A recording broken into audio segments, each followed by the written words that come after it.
Okay, everybody's saying hello. Okay, so we have 68 people on here now, so I think it's a good time to just talk about what we're doing. Okay, so this is our very first webinar, and it's a bit nerve-wracking because it's a big setup process, and in case you already didn't know, I did delete the first one, which was a huge oops on my part, but we're here now, so everything is good. All right, so to make this work the best, I think you need to be in a place where you have a lot of Wi-Fi. So what we're going to do is Stephanie is going to demonstrate 4 different projects. And after each project, we're going to have a short time for questions for Q&A.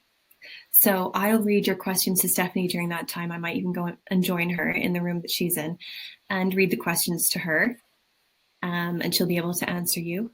And also in the screen where you're chatting right now, there is a file section that will pop up, and that's going to have the material list, the frit weights, and the molds that Stephanie's used in each demo. And you'll be able to download them after each demo if you want to. And don't panic if you can't download them. You can just send me an email or a Facebook message and I will send them to you directly. And for all of you that are asking, you can watch this after, about an hour after we're done here. You'll get an email with a link showing you where to watch the replay. So if you get logged out or disconnected and you miss a couple of minutes, don't worry, you'll be able to watch it back later and fill in on those minutes that you missed. So without further ado, Stephanie, go ahead and start. Deck the halls, intriguing techniques to create beautiful fused glass ornaments with Creative Paradise molds. Of course, we're going to use Creative Paradise molds in every webinar that we do. Of course, right? So the first project we're going to do is we're going to use decals to enhance a frit casted ornament. That actually is a Mark Hufford decal. Other decals will work too, but Mark makes some really beautiful decals. And so we're going to use one of his tree decals and make this ornament. And that's using the frit cast mold LF24. It's the 24th frit casting mold that Creative Paradise ever made. We're going to use the LF171 succulent mold to make Christmas-themed succulent ornaments. And we're going to include a stainless steel wire into the frit so that they're ready to hang right out of the mold, and enhance it with some fired gold. We're going to use, this is probably my favorite project. I like doing it because it's a lot of fun. And so we're going to use white Hues to fuse and a texture mold to create a two-sided tree scene ornament. And so Creative Paradise has a line of enamels called Hues to fuse, and we're going to be using one of those colors to create the tree scene. And then we're going to, this is Wismach luminescent black glass. We're going to fire that project on the DT21 poinsettia texture mold to get a really beautiful ornament on front and back. And then we're going to use frit with iridized or dichroic glass with a texture mold to create a shimmering poinsettia ornament. We've used this technique before, using frit on the texture molds with transparent glass. You look through the glass to the texture with the frit. This time we're using a glitzy glass, and so it creates a real beautiful shimmering poinsettia ornament. Okay guys, this is the LF24 ornament mold, and it is, I have already treated it with Zip boron nitride spray, a nice even coating all over. A good quality glass separator is important when you're doing frit casting because you'll get a nice smooth edge on your glass with a good quality glass separator. And so Zip makes an excellent glass separator. Moray sprays, the newest formula, is a good choice as well.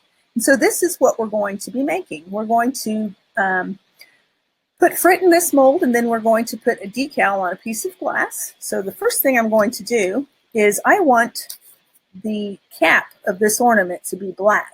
And so I'm going to angle my mold up a little bit, in that direction anyway. And I'm going to put the fine black frit in the bottom where the cap is.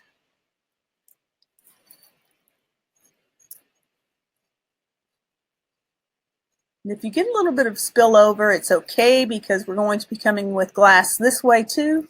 But if you want to be very careful, you can come in with a brush or your finger and sweep the frit back to where you want it to be.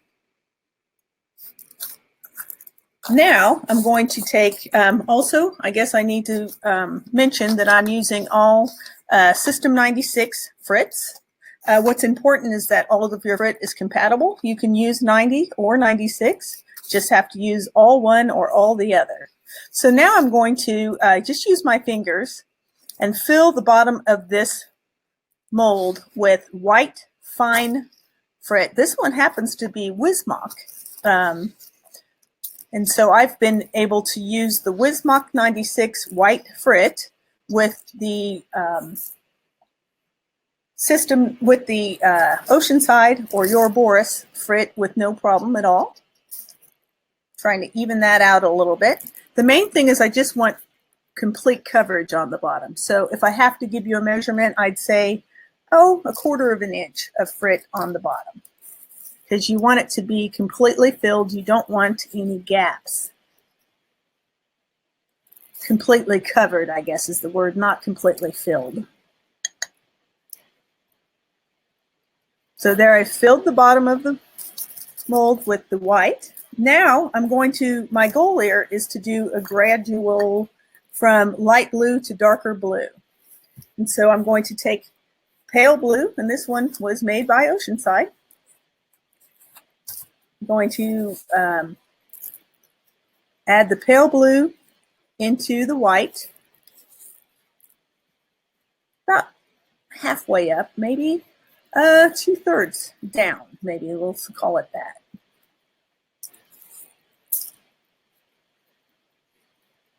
And now I'm going to take my light blue, transparent, and this is fine. And I'm going to add that all the way up to the top, and then a little bit into the pail.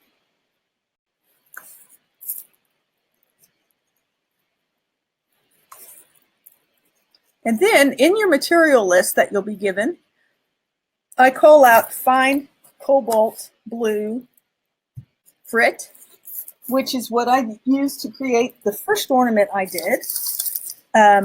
But as luck would have it, I ran out. And so on this one, I used powdered cobalt. And so that's what we're going to be doing here.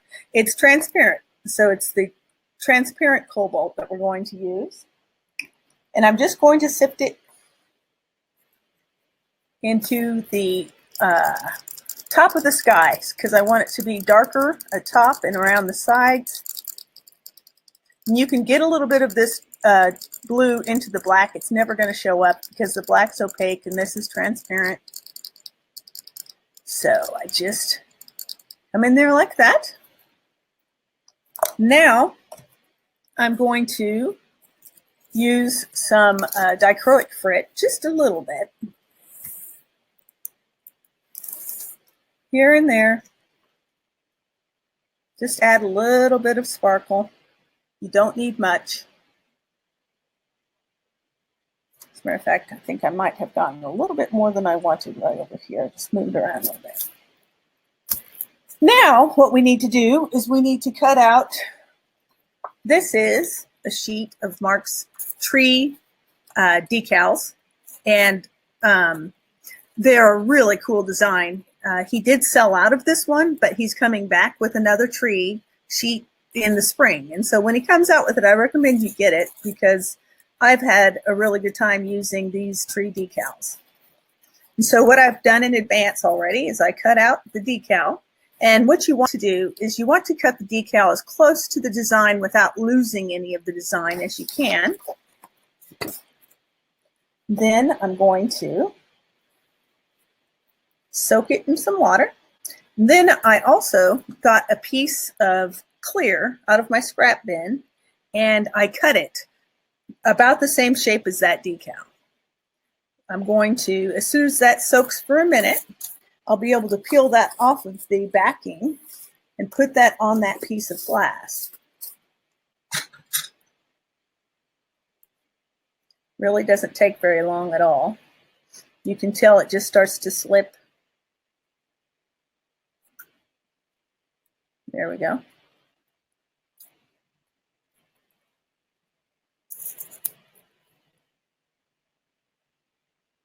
Main thing with these decals is you want to make sure you don't have any air or water trapped underneath the decal. So I'm going to use my fingers. You can also use, looks like there's a piece of frit. You can also use a soft brush or a sponge to smooth these on.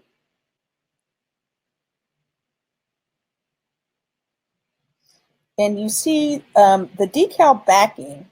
I wanted it to make sure that it wasn't hanging over.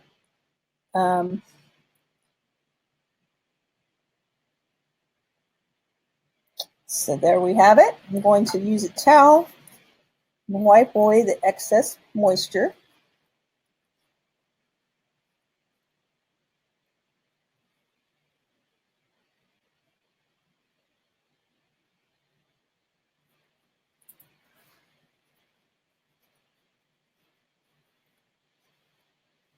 Okay. Now I'm going to position this tree into the frit. Here's the if I have one word of caution on this project, well, let me see. I'm going to do something first. 1 second. You don't want to move that piece of glass around too much. See how I did this? It's because I repositioned this glass and I pulled away the frit from beneath. So don't do that. Do as I say, not as I did. So I'm going to put some of this clear down because I want this to be more level. I put that piece of glass in and I could tell that there was quite a gap up on top.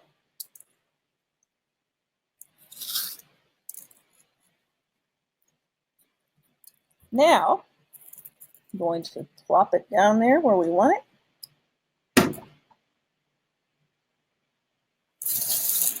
Sorry. I think Kelly was coming out to tell me that they couldn't see what I was doing. And you're right, I got preoccupied. Forgot to look at the monitor.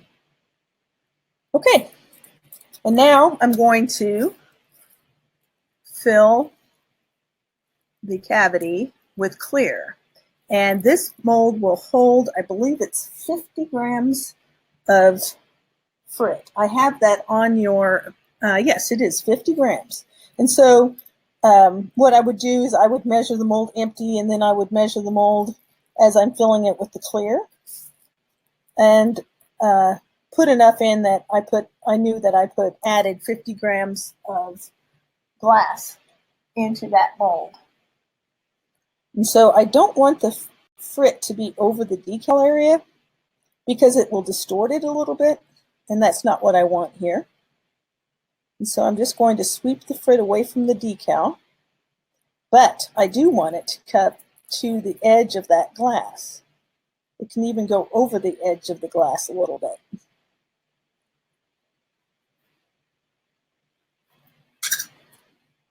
Add a brush.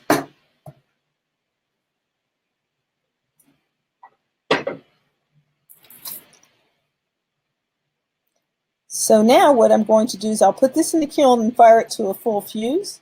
Whatever full fuse you have that works great in your kiln will probably work perfect on this project. I do like to hold a long bubble squeeze because I want to get the as little for champagne bubbles in the frit as possible, and a nice long bubble squeeze will help to make that happen. So that is how we made this. I will show you also, I created a bail for this using copper sheet, and I will show you how I did that in the project after the next. We'll talk about making your own bail for this ornament. Okay, Kelly? Yeah. Okay, so Stephanie, you have a few questions on here. And I have marked them as questions. Okay, So do you place the decal face up in the mold? Yes. The fill frit looked like medium, but the bottom frit was fine? Yes. Decal up? Yes. Was the glass a 2 or 3 millimeter glass for the decal? That was all 3 millimeter. I didn't have any thin. Thin would have worked though. Probably would have been a good idea, but that was standard. Okay, and then Jackie Joling asked, is the LF24 ornament mold fired with right side up instead of down? I think what you're asking is, do you look, yeah, okay, so this was the part that was down in the mold. And so we're viewing this side, the side that's up in the kiln. I think that's what she meant, don't you think? Yeah. Okay, so let's talk about this one. As a matter of fact, maybe what I'll do right now is talk about how to make this bale that I made. I used copper sheet. This is just copper sheet I've had for a while. I used to cut it up and include it in glass. And so it's, how thick is it, Steph? I'm not real sure, to tell you the truth. It's pretty thin, though. I can cut it with scissors. And so you can get copper sheet that's very stiff. This is, about the thickness of cardstock. And so I just cut a strip of it like this. Then I straightened it a bit with like the scissors. That's a nice thing about copper, is it's so easy to straighten back out. And so I then folded it this way. Actually, I folded it this way because I wanted it to be less wide but more thick density.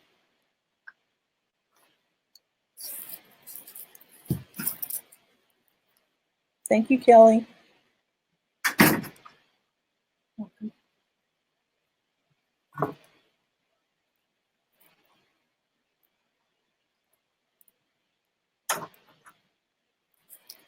Didn't know this was going to be a metalsmithing class, did you?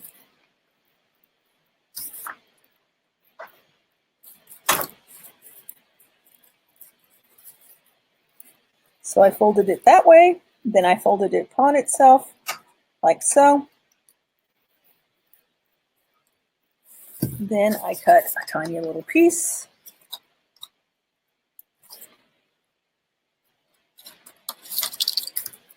And I wrapped this around those two because I'm going to just use epoxy and epoxy this to the back of an ornament.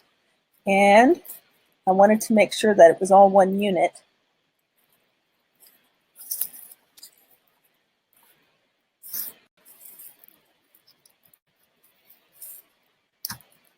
And so now it's all held together. And what I'm going to do is I'm going to put it on the back of an ornament like so. And I'll use a 2-part epoxy and epoxy it into place. And then it acts as a bail. You can bend it forward if you need to. If your ornament is hanging a little bit, you know how if the bail is on the back, sometimes the ornament can hang like this. You can bend this bail so that the ornament will be centrally hanging. So that is how I made the bail on this one also. Because this mold was before we made holy molds. We didn't make molds that had little spikes in them when we made this mold. And so I'm actually thinking we probably need to remake a mold like this with the hole in it. Okay, so there's the bail. So now I've had this in front of you. Let's go ahead and make this project. So this is Hues to Fuse, and this is black luminescent Wismach glass. Look at that, isn't that stunning? And that's one reason I picked the copper, is I think that the copper works nicely with this luminescent glass. And so the first thing we'll do is create this scene. In the material list that you're getting, you will have this piece of paper with a line drawing of this scene on it. Happens to be 3 1/4 inches diameter. This, I cut a 3 1/4 inch diameter piece of the black Wismach out. And then I use transfer paper to lightly trace. It's not a perfect system, but it you can see it pretty well. I did have white transfer paper once, and that probably would have worked great in this, but I'm going to use the transfer paper on the black side of this glass. This is the luminescent, and I'm going to put the transfer paper and the scene onto the glass so that I know that it is positioned in the correct position. Then I'm going to use a little bit of tape just to make sure that it doesn't move.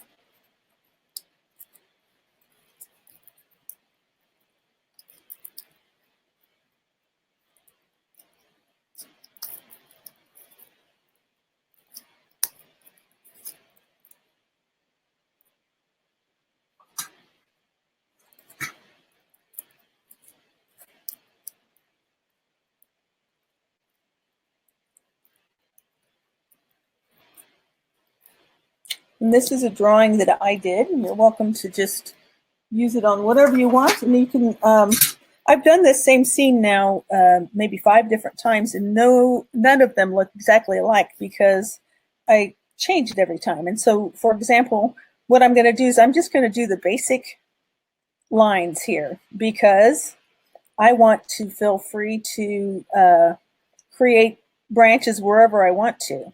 But if you want to, you can go in and outline every every branch, and put them exactly where they were.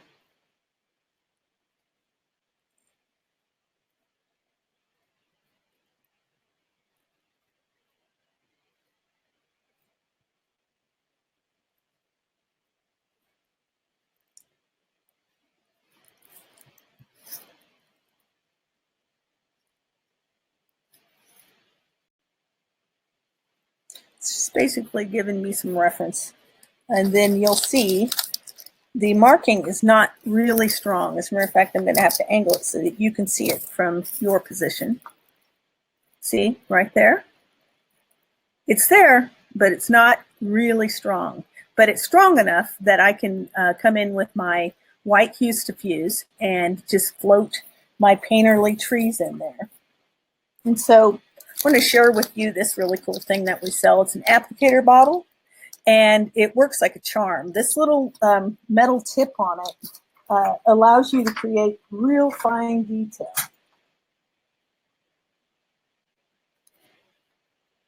And so I have filled this one with the Hues to Fuse textured white, which is a liquid product.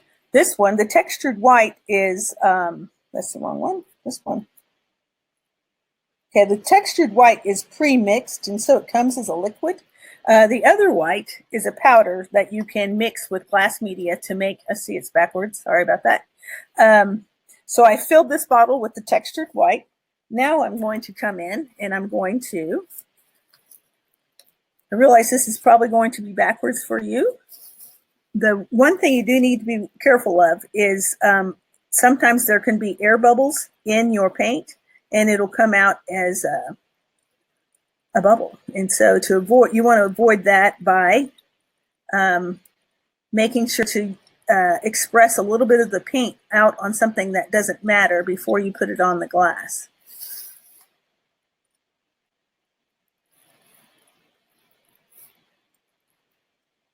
Thing about trees, and it's kind of tricky, and I've seen a lot of, even some pretty respected artists make this mistake. Trees usually don't get bigger at the top, and so it's easy to do. You can accidentally make your tree top heavy. So just try not to let that happen. And so to make these little fir trees, it's kind of a fun technique. All you're going to do is make these little swirls like so.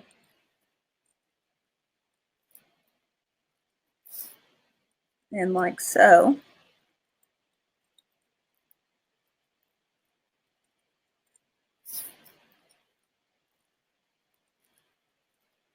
you can see why this is one of my favorite projects. It's just loose and fun. And you can't really make a mistake because you can always use a handy Q-tip to moisten a Q-tip and remove any of the offensive things that might have happened.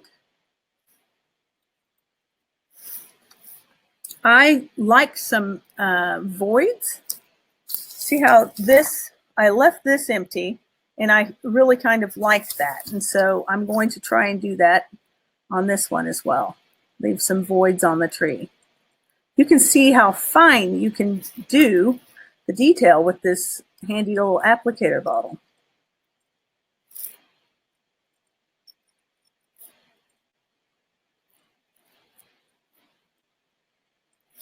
This poor tree's had a hard life. It's leaning off. Now I feel like I'm Bob Ross or something. We're making happy little trees. Well, no, that wasn't Bob Ross. That was, Alexander? Philip Alex? Oh boy. Now I'm going off into a segue on painting. Another little fir tree over here. And then we've got a little scraggler over here.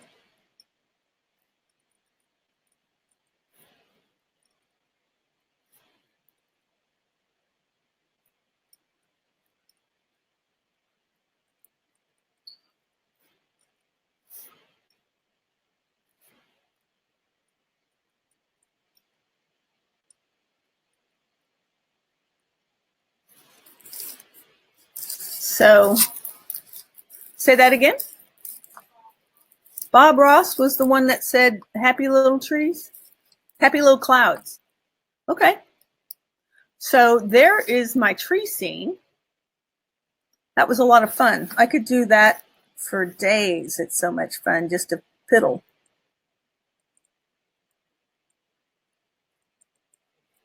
And so if I didn't like this guy, which I'm not real crazy about him, I could use my Q-tips and wipe him away, or I can just come in and try and make him so I like him.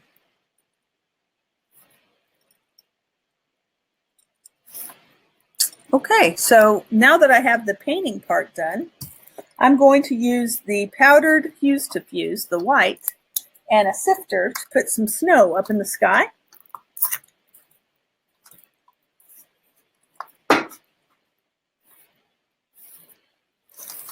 I'm going to put a little bit of the powdered Hues to fuse in a sifter. And then I'm going to try it over here first. And then I'm going to just add some snow in the sky.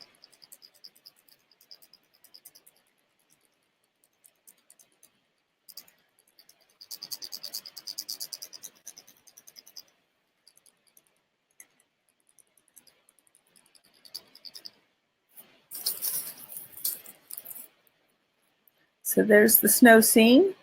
Now what I'm going to do is I'm going to cut a piece of papyrus paper. I'm going to place it on the DT21 poinsettia mold.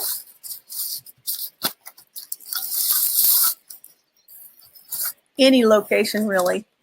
And then I'm going to place the ornament on that papyrus, and I'm going to fire it to basically a tack fire. I'm going to go to 1420 degrees, and that firing schedule is going to be on your material list. So I'll fire this, and when I'm done, I will remove it, and the back of it will have this beautiful texture, and the front will have a tree scene on it. So I just get a kick out of this one. So it occurred to me that people might like color besides black on their ornaments. And so I used the blue Wismach luminescent and the wave texture. I just wanted to show that you can use other textures. I think the texture adds something though. And so I used blue. And this is one that I realized people might not want to cut circles. And so I cut an ornament shape and did basically the same thing. This one, I did something kind of different. I sifted mica on it. Can you see that? And the mica stayed which I'll be surprised. I mean, I have to be honest, I was a little bit surprised that it stayed, but it did. And so it just created a little bit of a shimmer in the snow. Okay, so we have questions now. Okay, so back to the very start when you were still talking about the bales. Bobby Colby wants to know, could you have included the bale in the kiln? Yes, and we actually do that, and I'm glad you said that because I wanted to show how I made these. So this is the same technique using the white Hues diffuse with the black luminescent glass, and on this one, I made the cap. And so I want to show you that. I'm glad you mentioned that. I would have remembered at some point, but your question was, could I have included that bale? You could have. If you had put, you would have had to put glass on either side. And so we're going to do that actually on this next ornament. We'll be including a wire between glass, which you could have done with that. That's a good idea. I didn't think about that. Could you use white frit instead of the white Hues diffuse? Yes, but I will tell you this. I don't know if you guys have had much experience using powdered frit, just sifting it.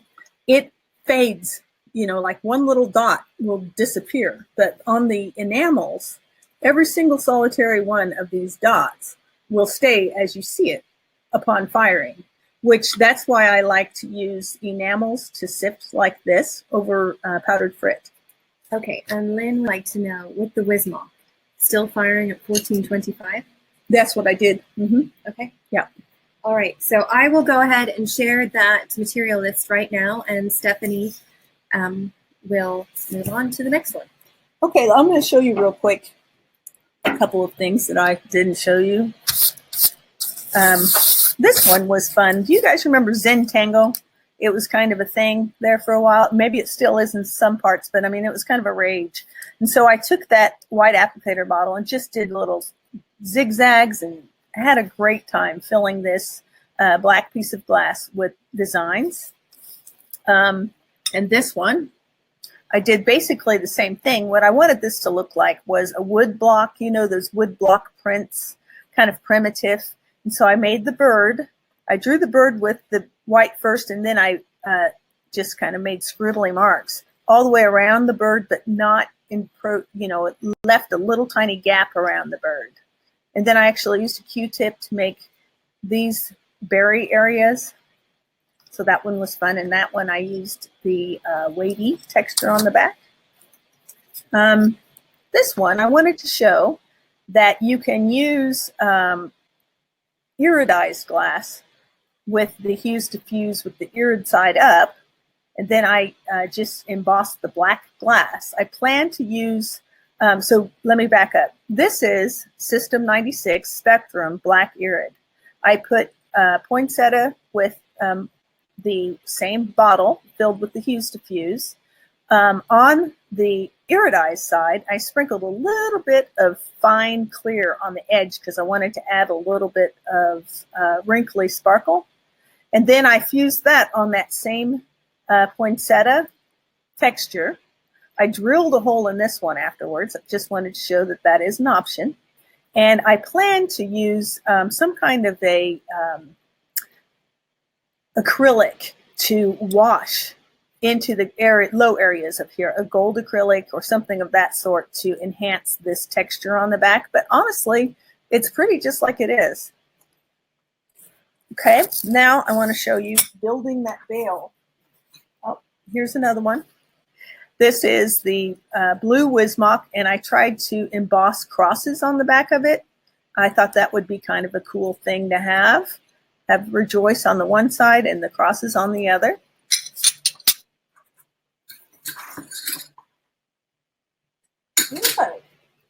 I'll show you how to make this ornament cap. I figured this out as I went along. You're best off gluing this together and then going to the kiln and putting it on in the kiln. So you can imagine this piece is sitting on the texture mold, and then I just position this cap so that it is in the center. And then I want to make sure that you see this hole here. You want to make sure not to have it so that it's so small that it's going to fuse and you won't have a hole. And so you're going to move it like that. And the way I built that is I took 1/4 inch wide pieces of white strips of white glass. 2 of them are about 1/2 inch, the others just under 1/2 inch. And I used super glue, tiny little dot of super glue here, tiny little dot of super glue there, and super glued that together like that so I can then move it to the kiln like this. I learned that because doing it this way, bending over the kiln, trying to get it to balance on a texture mold was very difficult. And so I recommend that you glue it like this and then go to the kiln. But that is actually how I would build these ornaments in the future. I thought that this really worked well to have the white ornament cap to be the way that you hang your ornaments. So let's see. This is one that I did using that same rejoice and trying to emboss the cross, but on this one I used just black glass and then clear Wismach luminescent underneath. I could have done all of these with spectrum or any irid side down also. It's just different. I think all of you that have used the luminescent know that it is a really attractive coating. The downside to it is it'll burn off if you don't put the thin fire paper between the glass and the mold. Kelly says we have some questions. Ginny Level would like to know, what was that transfer paper? Oh, I just happened to bring that here. I think I bought this on Amazon, and it is, no, I bought it at Hobby Lobby. Transfer paper, it's Jack Richardson, and this is huge. This will last me my entire life. And so, yeah. Okay. I can copy the information from this and write it in the chat for them. Okay. Terry wants to know, can you use 2 layers for the ornament? Yes. Okay. And that's what this one was, 2 layers. But here's the thing is that 2 layers makes a heavier ornament. And so that's why I tried to make it with single layers. Another person asked, gold pilot pen stays nice for the black, maybe? Yeah, no, that would have worked. I don't know how I would have gotten it to trace it, but it would have worked. Okay, so we've made our beautiful 2-sided wood scene, snow scene ornament. Now we're going to make the succulent that I forgot to get the mold for. So this is one of my favorite frit casting molds we've ever made. It's LF 171. And those of you that are infusers, or yeah, basically that's where you've probably seen it. I've used the heck out of this mold to make a lot of succulents. But this set of succulents, I tried to make more Christmassy. And I did that with doing a couple of things. One, the old use the red and green together technique. And the other, I used fired gold. Can you see that? Yeah, I think you can. And so I'll talk to you about that. I fused these and then I used liquid fired gold to enhance the edges. And I just think it adds a little bit more Christmas sparkle to it. And what we're going to do is we're going to include a stainless steel beading wire into this so that it's ready to hang when we pull it out of the kiln. Now there's a couple, this is a beading wire and it's 0.45 millimeter. This one is 0.3. I recommend the 0.45 because as you fire these things several times, the metal can get a little bit brittle. And so the thicker stainless beading wire is the one to go with for this project. Okay, there we go. So I'm going to create this one, and I'm going to use, again, all of this is System 96 glass. I'm going to use flame red, which is one of my favorite colors. I just love that color. It's so bouncy. It's got a lot of punch to it. And so I'm going to use my sifter and fill my small sifter with flame red. And then I'm going to start sifting it around the edge. You want to wear a mask using powdered frit.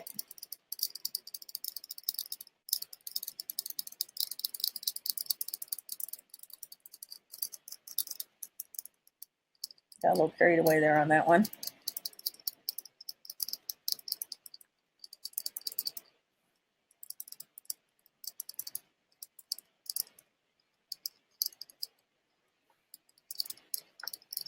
This is an opaque. Flame is an opaque.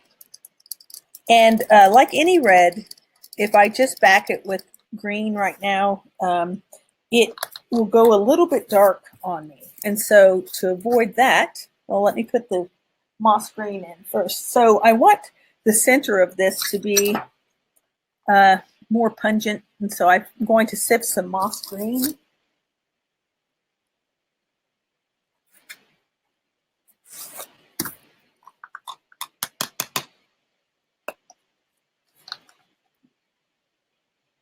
And I do have the weights of these in your material thing. I think the larger succulent, this is the larger succulent, and it was 90 grams of frit. And then the other one is, oh, no, I better look. I think I'm just making things up now. So now I'm just going to sift the moss green into the center area.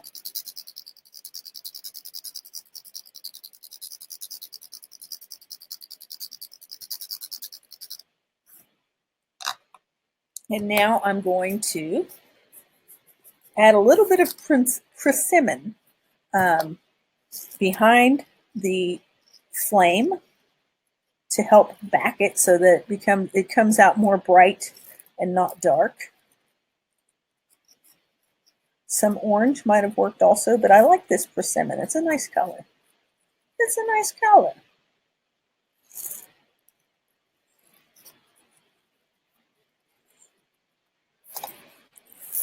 Now I'm going to use pastel green.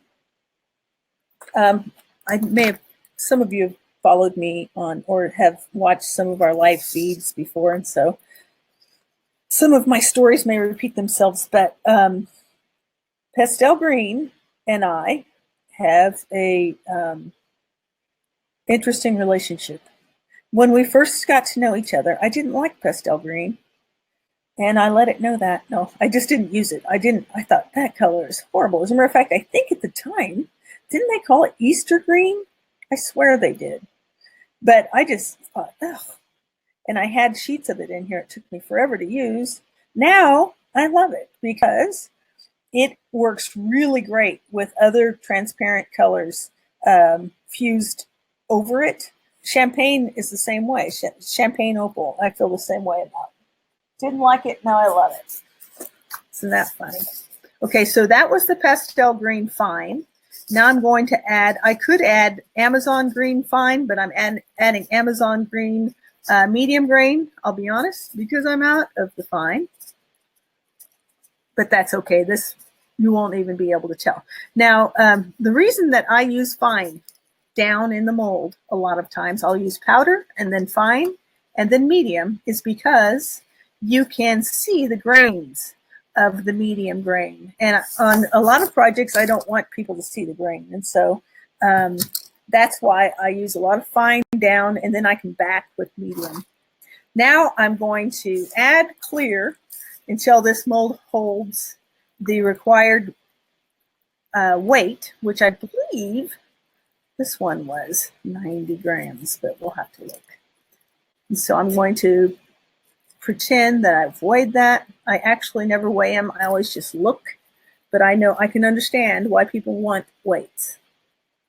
Okay, so I filled that mold, and now I'm going to use a mosaic nipper to cut a tiny little piece of glass, and I'm going to cut a piece of this stainless steel wire. I'm going to tie a knot in it. This took me a minute to figure out too. The first couple times I did this, I didn't tie a knot in it.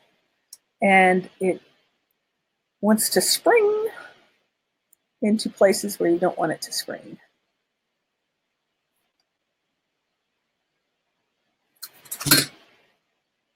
I'm going to use a scrap piece of compatible clear glass.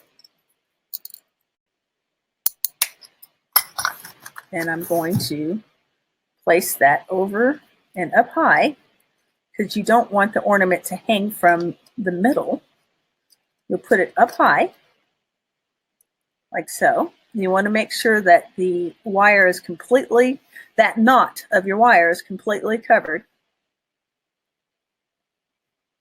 Get it as high in the mold as you can. And then we're going to fire this to a full fuse, and you will have, it'll look like this on the back, but it will make a hanging succulent. And so there we go. I'm going to, I think you understand this part, and so I'm going to go ahead and move on to the next ornament, because I've noticed we're at 53 minutes. So on this other side, what I did is I used, on this ornament, I filled it first with mauve powder and then with lilac powder. And so mauve first and then lilac. Actually, I put lilac on the outside, mauve on the inside. Sorry about that. And then I backed it with peacock green and apple jade. And then I used this. This is a brand that actually I don't think exists anymore. One of my very good friends gave me some of this because he used to work for them. But it's just liquid bright gold, and it is a liquid.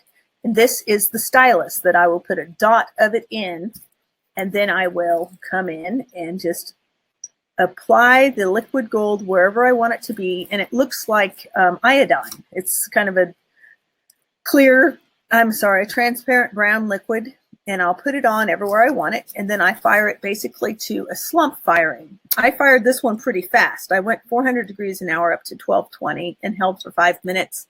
The reason I did that is I didn't want it to flatten completely out, and so I could have fired it hotter, but see how it's got a little bit of a cup to the edge, and I didn't want to lose that. And so I fired it pretty quickly up to 1220, and there is that. Now, Kelly, is there questions? Okay. Going back to the very start, Kathy said you could use a gold pen in the crevices of the poinsettia. Mm-hmm. Yeah. Is she talking about like this stuff? Yeah, you could have. That would have been cool. Okay. Lynn was wondering if easy fire enamels will work, or is it just Hues to fuse? I imagine easy fire. Is that? I'm trying to remember who makes the easy fire. I'm sure. I imagine it would work though. I'm not going to say an enamel is an enamel, but because I'm not familiar with it. But I imagine if you've used that enamel and you've been happy with it, I'm sure it would work in this project. Okay. The sheet glass, for your information, was called Easter green. Okay, it was. Do you brush the frit away from the edge of your molds? Yes. What she's talking about, I want to show you. See how I've got this glass built in here so that it is taller away from, it's taller away from the wall of the mold. So what I could do, I didn't have to on this because I built it that way. You do not want the glass to be flat or worse, so that the glass, you don't want this to happen, so that it's taller on the edge of the mold, because what's going to happen is you'll get, sometimes you'll get a burr because the glass, as it fuses and comes down, it'll crawl on the wall of the mold. And so you do want to take a brush or your mechanical pencil and just kind of sweep the frit away from the wall of the mold. Oops. Okay. Lynn missed the wire size and the type. Okay, she's probably talking about this wire, which is a beading wire. I found this at Walmart. in the beading section, it's backwards. When you see it at Walmart, the writing will be not backwards. This is 0.45 millimeter silver beading wire. Maybe you can send them that information too. But it can't be that exotic. I found it in the Goddard Walmart. Okay. What kind of gold, the name to get? Okay. Hobby Colorobia is a brand. Duncan makes one. Duncan is a glaze company, and they make a gold. I think Thompson's Enamels, they used to carry a gold. I don't know if they still do. So those are the three I know about. They aren't seeing the writing backwards. They see it frontwards. Oh, everything. oops. Okay. Sorry.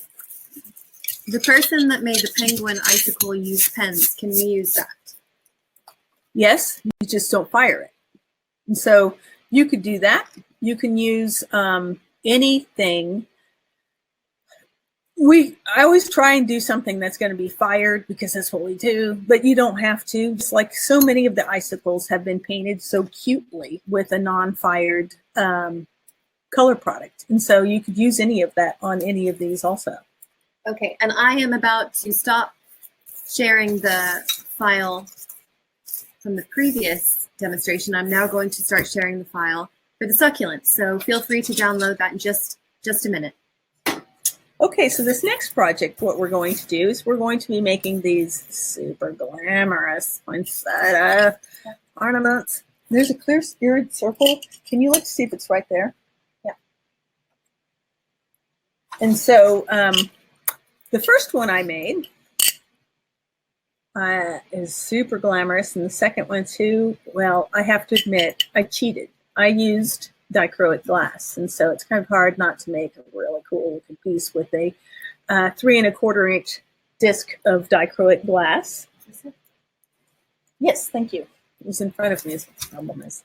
And so I thought, irid is pretty too. And so we're going to do it using irid glass because I know most of you probably don't have the money to, or you do have the money, but is that how you want to spend it? Is by making 3 1/4 inch. I contacted Howard from Coatings by Sandberg and asked him how much this would cost, and he said the average retail on a 3 1/4 inch piece of dichroic is about $18. And so, okay, you probably, especially if you're making ornaments and selling them, that might kind of blow the ornament out of the market. But this irid, I imagine most of us could buy a 4x4 of clear irid for a couple bucks, I would think. And then I just cut it into a 3 1/4 inch circle. And so I'll show you how the magic happens, which is the color on the texture mold. So I used deep aqua in the, sorry. There it is. Okay, guys. I'm going to sift some deep aqua. We're going to go with this poinsettia right here is who we're going to do. And so I'm going to sift a little bit of deep aqua. And if I wanted to, what I could do is come in here and see exactly where am I working, That way you're not putting frit outside of the circle and you're filling the circle as best you can. And don't scrape too hard because you don't want to take the glass separator off. And so I'm going to take the the deep aqua, which is a transparent powder, and I'm going to sift it into the veins of these poinsettia leaves.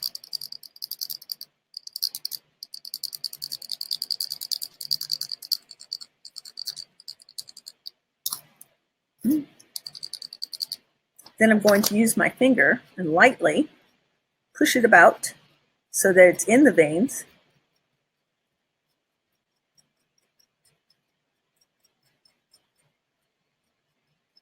You don't want to rub too much because you'll work your glass separator up and you don't want that to happen. So now I've got the deep aqua down in the veins. Now I'm going to use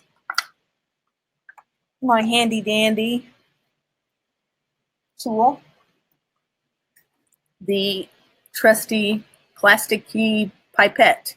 This you can find at any Hobby Lobby or Michael's or someplace like that. And you cut the end off because it's a pipette. It has a bulb, and so I cut it off so I can fill it with frit. And then I also cut this one's end so it would pour out more quickly. You could also use just your fingers, but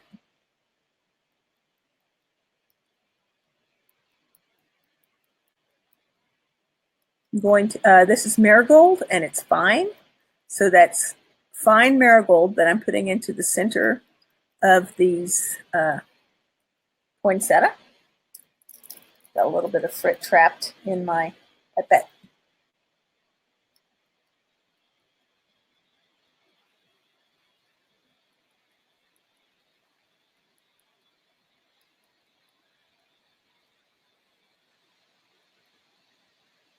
Okay.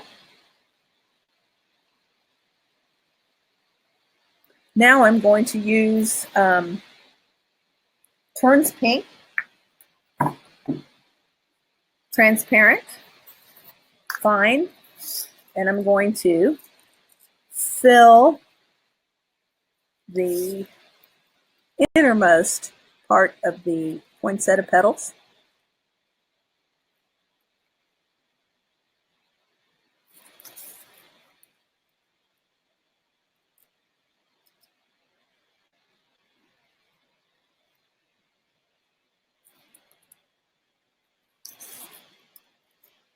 You could fill the whole thing if you wanted to, but I wanted it to graduate from this intense turns pink color to a softer pink. And so we're going to now add champagne, pink champagne transparent.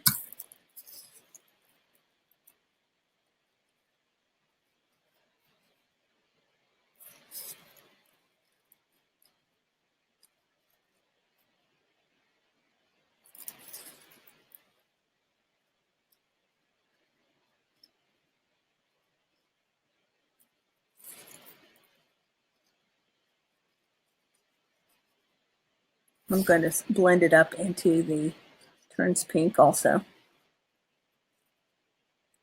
So I've, of course, I don't have any kind of a fill weight on this. It's just basically about 1/8 inch of this fine frit filling up the cavities of this texture mold.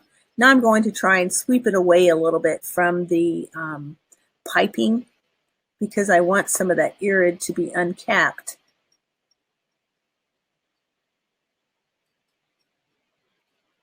So now I'm going to figure out which of my circle is irid and which is glass. And I know that sounds easy, right? Sometimes I have made projects where I've done a whole bunch of clear irid strips and one will be turned the wrong way. It's hard. So what you need to do is you look, the easiest way I do it is look at, turn the glass on edge a little bit. See how you can see that coating goes all the way to the edge here? Where here, see that little bit of a line? You can tell that this, the other side, is the irid coated side. You can even tell by filling sometimes, but you can also put, there's a lot of tricks to it, but the point is that you want to find out which is the irid coated side, and you're going to put that irid coated side down on the frit, on the mold, and then you're going to fire that to an attack fire. I fired it in the same exact kiln load as this. And so it's basically a attack fire because it's just a single layer of glass. But I also want to have a way to hang that. And so I'm going to use a mosaic nipper. And I'm going to cut a tiny little bit of glass, this big. And I'm going to use copper wire, which in this case is 18 gauge copper wire. It's bare copper wire, meaning it doesn't have a coating on it. You can usually find bare copper wire in hardware stores too, but most fusing supply stores sell it. Oh, I dropped it. What? No, I think I got it. Okay, so I'm going to bend it into a U shape, like so. Then it's real handy if it's flat. And so if you can take something and make sure that it is flat, then I'm going to figure out what I want the top of this ornament to be. And I'm going to put my copper wire down. This also is a good trick for you guys. If you super glue this onto here, then it makes your life easier. We all want an easier life. You want to make sure that the hoop of the copper wire is over the edge of the glass, obviously.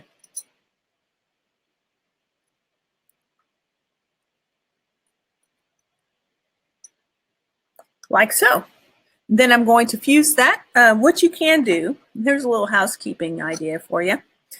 See this frit that's on the edge? You know, I didn't lay it in there perfectly. I'm getting some frit over the edge. It can cause a little bit of a bump on the outside edge of your glass. And so an easy way to take care of that is to use your earwax vacuum and then just try and clean up the outside of that circle. You still may get a little bit, but what you can do to help clean that up afterwards, if you do get some, is use a hand diamond pad to just kind of buff those off. And so I'll fire that, and these beautiful things will happen. I just really love the the deep aqua with that turns pink. It's just really pretty. And you can see some of the irid is not capped because of the piping on the mold, the raised area of the texture. So I think we have covered a lot of projects here. I did bring in a couple just in case we had a little time. This was the ornament that I displayed on Fusers earlier this week. And the way I did that is I used my pipette and filled the nativity texture with fine frit and then put this ornament shaped glass on top of it. And so I think we actually have this tutorial that we've posted.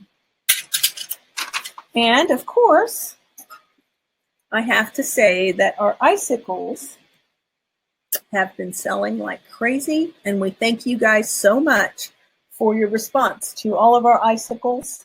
It's been a really good mold, and we plan to do more things with it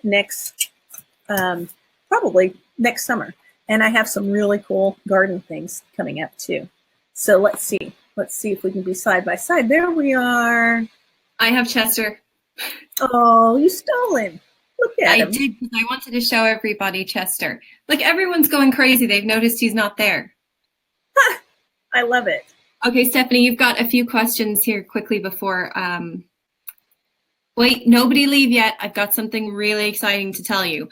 But first of all, Jackie says that she's used a little piece of fiber paper under the hanger to keep it from tipping down. It's a good idea. And Wendy wants to know, would you be able to use Wismach Clear Luminescent for this also? No, not for this ornament one. I'll tell you why, because I thought about doing it. I can't have any thin fire between the mold and the coating because I've got frit there. And so it would, the frit wouldn't be touching the glass. And so it has to be irid on this particular one because the Wismach will fuse away at 1420 without thin fire between it and the mold. I just want to interject there that it's my goal for us to have this webinar available someplace for people to see. It's kind of advertisement for future webinars.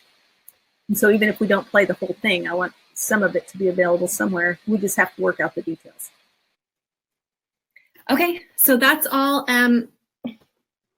Chester, come say, I know you're tired, but come on. Come on. Come on. He's cracking me up. I'm going to come in there. Okay, all right. Send code to the email. Yeah, we'll do that. Okay, we'll send a code to to your emails, and we will see you guys in our next webinar. I don't know what happened. Maybe we did time out because we said it would only be 60 minutes. Oh. Oh, he wants to get back in his bed. Some people are saying it, though. I know, it's really strange. Okay, well, thanks, guys. Happy holidays. We wish you the very best of holiday seasons, and we'll have more webinars to announce. We're going to feature guest artists as well, and we're pretty excited, and Kelly did a great job. I didn't. You did a great job with your demos. But yeah, I will email you guys, and we'll figure out how to do the replay, and we'll see you later. I don't even know how to get off this, Stephanie. I think you've got to do it.